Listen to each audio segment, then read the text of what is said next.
I just thought maybe I'll ask you guys to just do a very quick introduction of yourselves, and then we can get into that. Uwais, we'll start on your end, maybe. Hi everyone, I'm Uwais Asmal, the Head of Advisory Services at OCFO. So I manage the CFOs in our advisory team, and we get to do all the strategic fun stuff when we get to help you grow your business. That's me. Google Uwais.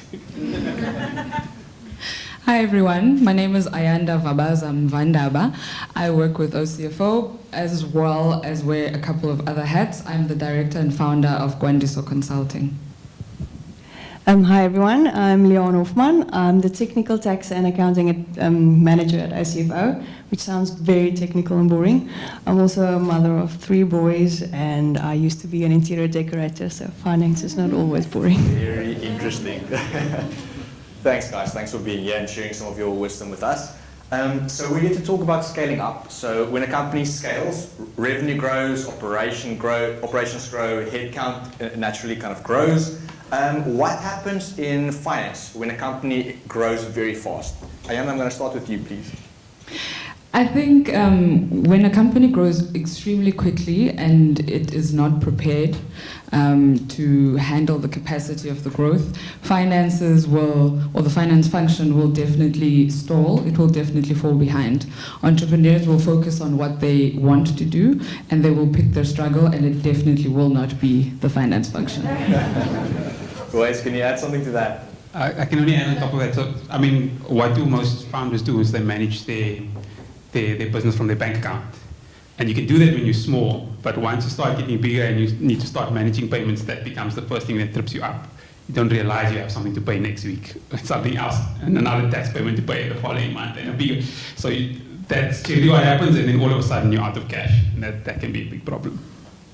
Thanks for that. So I think part of scaling up is just finding like recipes, templates, processes that can be built and duplicated and learned from where they have been successful.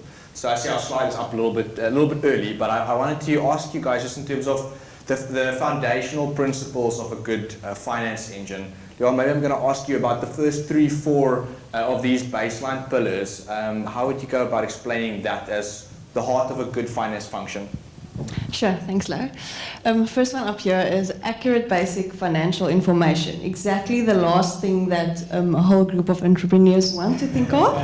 I think it's been mentioned over and over tonight. Your journey is absolutely unique. You think of, you have the vision, the product, you know where you want to go, but it's absolutely impossible to get there if you don't have accurate financial information. You can't make accurate decisions if you don't know what numbers you're looking at. You don't know, you can't get access to capital if you don't have the financial information. It needs to be accurate. That's why you get the finance term in. And also it just forms the very first platform and basis on which to scale. And then if we move on to compliance and assurance, which is probably swear words in most people's minds, once you have your numbers in place, you have your trial balances, you have your financial statements, you obviously need to think of I'll try again. Then you get to SARS and Companies Act compliance and all of those very, very interesting things that you need to be compliant with. And once again, you cannot be compliant with SARS, you cannot submit your tax returns if you don't have accurate financial information. Which brings us to our next step, SOPs. Also one of those things that people often think, why do we actually need to have SOPs? The thing is just, we are all human, we're creatures of habit. If you're not going to have a very good SOP in place, people will start forming their own SOPs. And if you have 5 different employees and everyone has their own SOPs, then it's going to be a dog show at your finance function.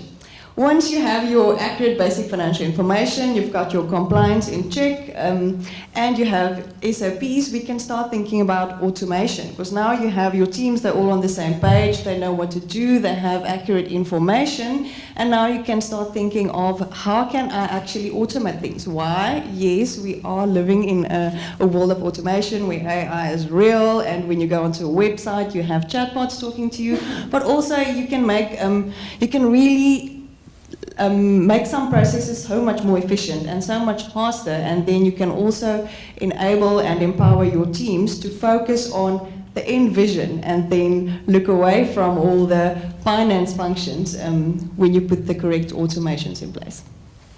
Thanks for that, Leanne. Uwais, what can you add about the top part of this pyramid here? Well, if we look at 5, 6, and 7, it's what I like to call it is the sexy side of accounting. they use the sexy side of accounting for the accountants in the room. But once you build the base that Leanne talked about, having that advanced financial information allows you to make decisions. Getting your financials out is not about keeping SARS happy. Yes, you need to keep SARS happy, but you need to use, if you don't have that information, you can't make informed decisions. So you need to have this advanced financial information. That's where you get KPIs from. That's where you'll be able to start tracking, okay, this is what I was doing last year. This was my KPI I was doing last year. What's it doing this year? How can I compare? How can I grow? And you can only do that if you've got that advanced financial information. Profit and cash maximization, that's where we start figuring out how can we make more cash or how can we improve the profitability. There's a couple of tools that we can use. I know the people like to talk about the power of one. If you increase your sales by 1%, if you reduce your cost by 1%, what does it do to the bottom line? And your accountant can do that exercise for you so you can see, okay, a small tweak to the selling price can have this massive impact on my profits at the end of the year if I just try a few different things.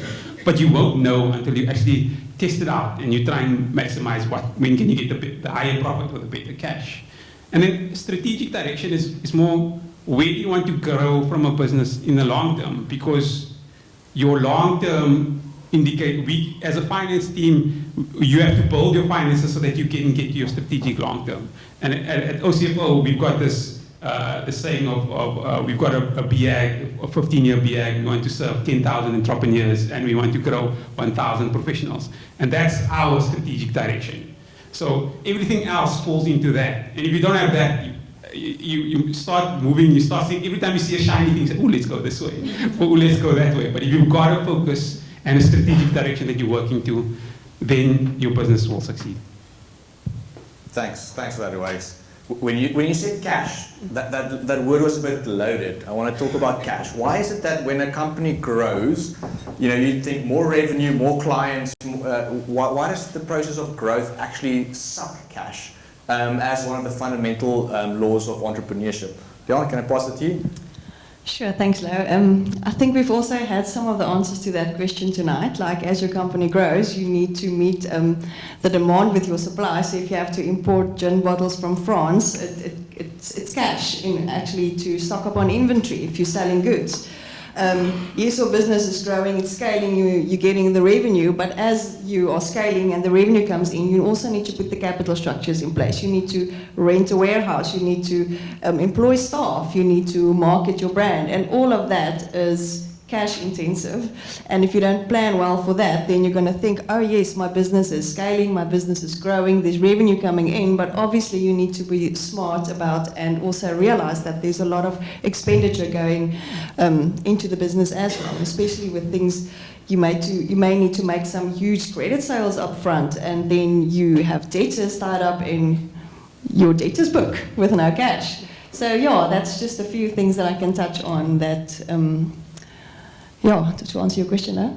Uwais, can I pass it back to you in terms of like what can a founder team or a management team then actually do in terms of managing cash? Best tip or tool or something you would deploy? Timing of cash is obviously an important thing, and agreeing with your customers when they pay you. Like, for example, you have big corporates, let's take retailers that we know, they only pay their suppliers after 60 days. When you buy from the retailer, you give them the money up front. They haven't paid the stock yet. So they've already got the cash. They're using the cash before they've even paid for the stock. So it's just about, because they're big, they get to dictate when am I going to pay you. Okay, as a small business, you might not be able to do that, but you can negotiate with your supplier in terms of time, because you might have the best profit, but your cash is only coming 90 days afterwards. You still have to pay your employees to deliver the service. So agreeing and the timing of and knowing, because some people don't even know when the cash flow is going to come. They hope the customer is going to pay at a certain time. You need to know when did you agree the timing with your customer, and if you don't, you're going to be in a little bit of trouble. Thanks, Uwais. And I think fundraising is also obviously a fundamental part of the finance conversation when it comes to a rapidly scaling organization. So it's almost a natural part of taking in some kind of capital from somewhere when you grow a business. So it will either be in the form of an equity investor who takes shares in your company, or a debt provider who you actually have to repay plus interest. So I just want to talk about those two things as the different routes to access significant growth capital. When we think about just loan finance, Ayanda, upsides, downsides of borrowing money for growth? Sure, Louw. So with debt, I think the nice thing there is that there's a finite timeline, and you're not locked in infinitely. The downside is definitely it drains from your resources and your ability to scale your business, because there are repayments that need to be made. There is interest that needs to go to your creditor. So those are important considerations, and if your balance sheet can handle it, definitely, but that's an assessment that you have to make. And you must make pretty sure that you're profitable enough then to be able to cover that as well in that process, right? Uwais, and then the other option is equity providers. We heard from a really great equity partner just now, Kunal.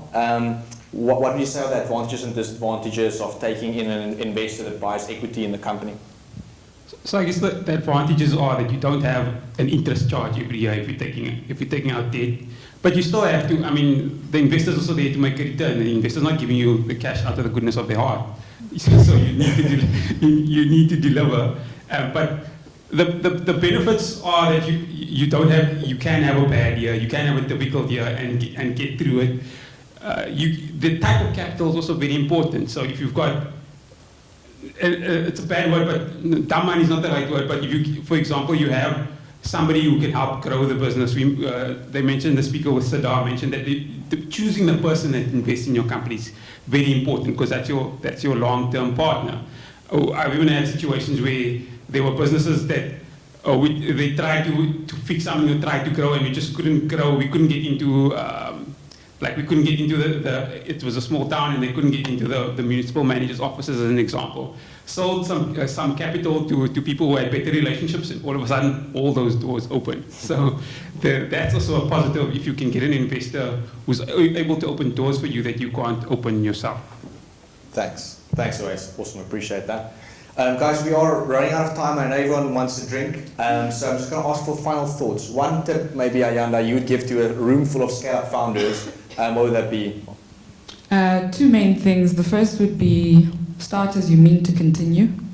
Have your story, know your story up front, and don't change, don't sway with the wind. Then the second thing is don't betray the potential of your business.